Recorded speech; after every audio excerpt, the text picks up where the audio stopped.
Islamabad high court के बाद मैंने मीडिया टॉक की, वो मीडिया टॉक प्रोग्राम के आखिरी हिस्से में आप देख लीजिएगा। इमरान खान का एक जुमला जो है ना वो बड़ा वायरल है, जिसको पाकिस्तान डिक्टेटरशिप के हवाले से बात कर रहे हैं। उन्होंने कहना था कि हमें डिक्टेटर भी दो नंबर ही मिले।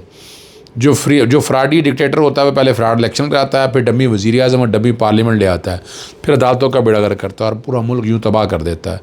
डिक्टेटरशिप हुकूमत की एक सूरत है जिसमें एक शख्स या छोटे ग्रुप के मास मुतलक ताकत होती है। फिर किसी मुअस्सर आइनी पाबंदी के मार्शल लॉ के नफाज का सिलसिला 1958 से शुरू हुआ।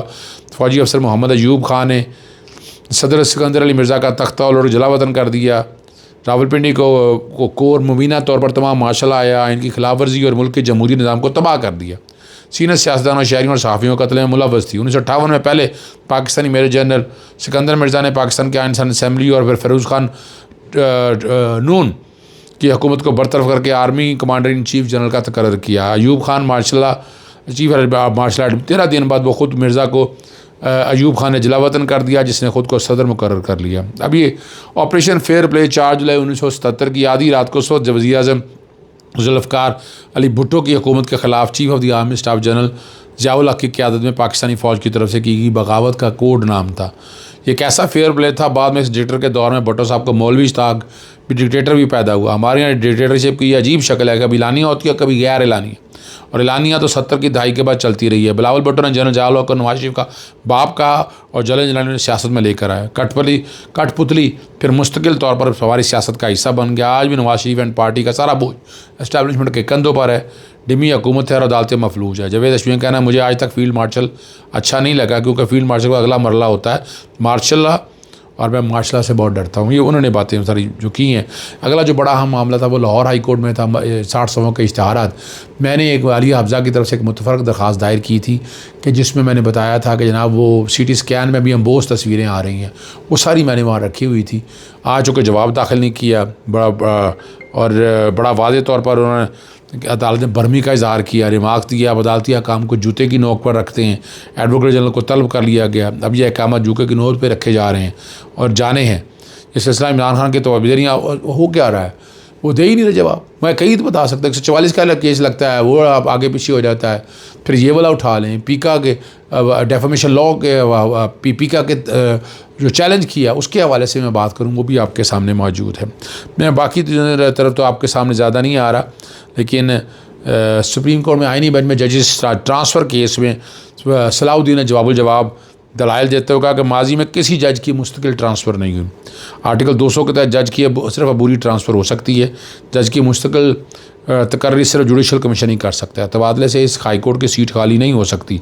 जज के मुस्तकिल ट्रांसफ़र से आर्टिकल 175 गैर मौसर हो जाता है। जस्टिस मोहम्मद अली मज़हर ने कहा कि आर्टिकल 75 के तहत नई तकर्री हो सकती है। नई तकर्री और तबादले के मानी अलग अलग हैं। सलाउद्दीन ने कहा जज ट्रांसफ़र के लिए बामानी मुशावरत होती है। बामानी मुशावरत के तबादले का सारा अमल जो है ना मोज़ दिखा हुआ है। यहाँ मालूमात को छुपाया गया, मालूमात गलत दी गई। अब ये वो सारी मामला सारा है। जजेस यहाँ पर दस्तयाब नहीं है, छुट्टियों पे ये जाना है, तो केस की समाअत 14 जून के लिए। मखसूस नशिस्तों के हवाले से भी मैं आज वहाँ मौजूद था। आप अंदाज़ा लगाएं, मैंने एक बड़ा अहम नुक्ता उठाया है कि अगर बल्ले का इंतखाब नहीं लिया गया तो ज़िमनी इलेक्शन के अंदर बल्ले का इंतखाबी निशान क्यों नहीं दिया जाता, वो हक़ है।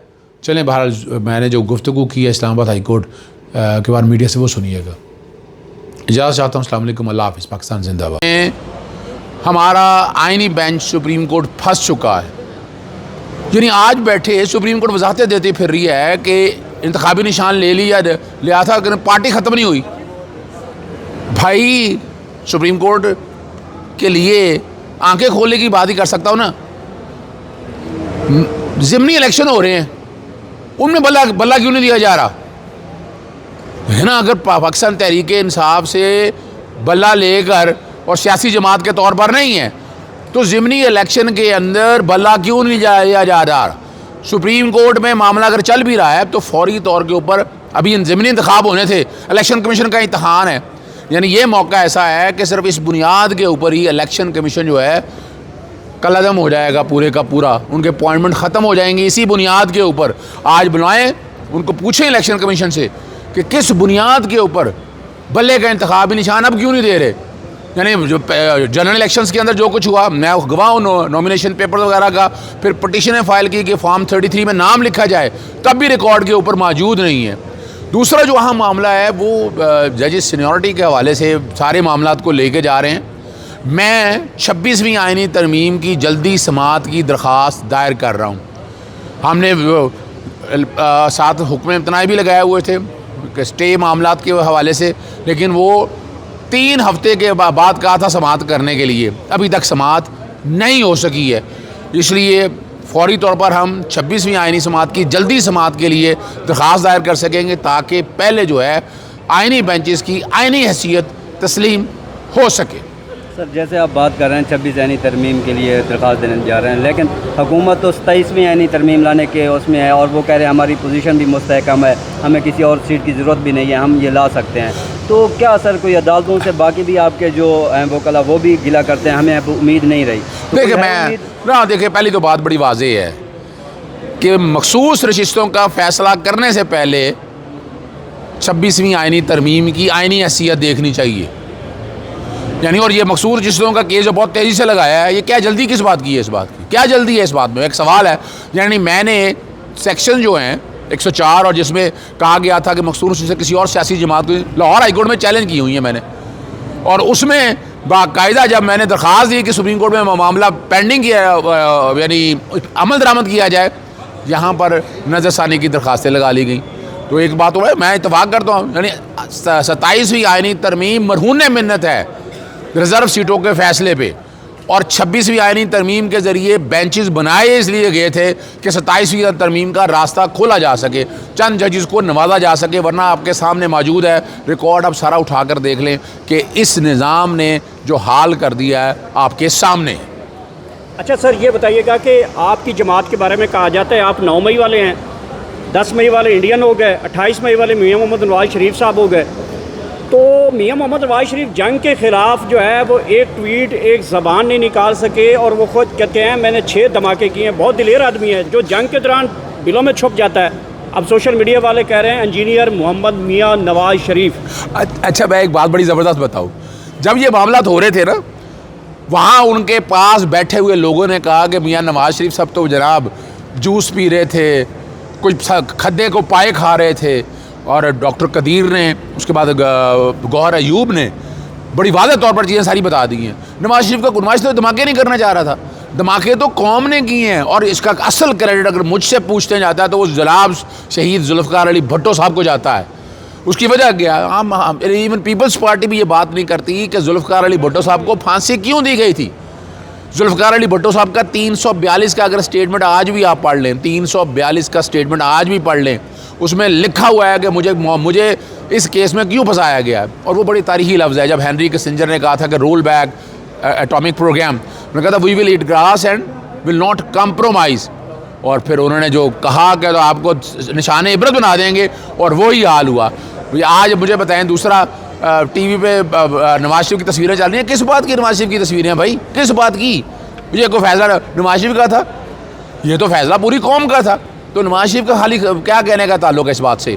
और याद रखिएगा 28 मई वाली पूरी कौम है। ये नवाज शरीफ आज भी रेफरेंडम करा लें, भागने के लिए जगह नहीं मिलेगी। और जहाँ तक हम 9 मई वाली बात है, 9 मई वाले हम नहीं हैं भाई। पाकिस्तान तहरीक इंसाफ ने कुछ ऐसा नहीं किया, कोई ऐसा एविडेंस सामने आ जाए वो अपनी जगह पर मौजूद आए, लेकिन मरियम सफदर ने जो अल्फाज इस्तेमाल किए हैं पाकिस्तान तहरीक इंसाफ, उसकी ना सिर्फ मजम्मत की जाती है, उन्हें चाहिए कि वो अल्फाज वापस लें। यानी आज अगर जवाब देना ज़रा, अगर पाकिस्तान तहरीक इंसाफ पे अगर इल्ज़ाम लगाने की बात करती है, गुलभूषण यादव कौन था? रोग आर्मी के क्या कहा गया आपको याद है? फिर आप आ जाएँ सिरिल अल्मेडा का, सिरिल अल्मेडा के हवाले से बात देखा जाए, वो आपके सामने कही गई ये सारी चीज़ें अगर रिकॉर्ड पर देख लें तो आपको अंदाज़ा है कि इस वक्त क्या हालात और वाक़यात हैं। इसलिए हम समझते हैं कि वाज़ेह तौर पर 28 मई वाले भी पाकिस्तान तहरीक इंसाफ है, 9 मई वाले भी। जो 9 मई वाले हैं वो पाकिस्तान मुस्लिम लीग वाले ख़ुद हैं, लोग हैं, हम लोग नहीं हैं। तो इसलिए ये ज़हन में रख लीजिएगा, यौम तकबीर पूरी कौम का है, और जिसका क्रेडिट जाता है, आज उन्हें रेफरेंडम करा लें, उन्हें पूछ लें, वो ख़ुद बताएंगे कि रेफरेंडम में नवाज शरीफ का क्या हाल था। नवाज शरीफ अगर कोई 10% भी वोट ले जाए तो आप देख लीजिएगा, मैं चैलेंज करता हूँ, आ जाएँ इसी पर रेफरेंडम करा लें, आपको अंदाज़ा हो जाएगा। Thank you sir.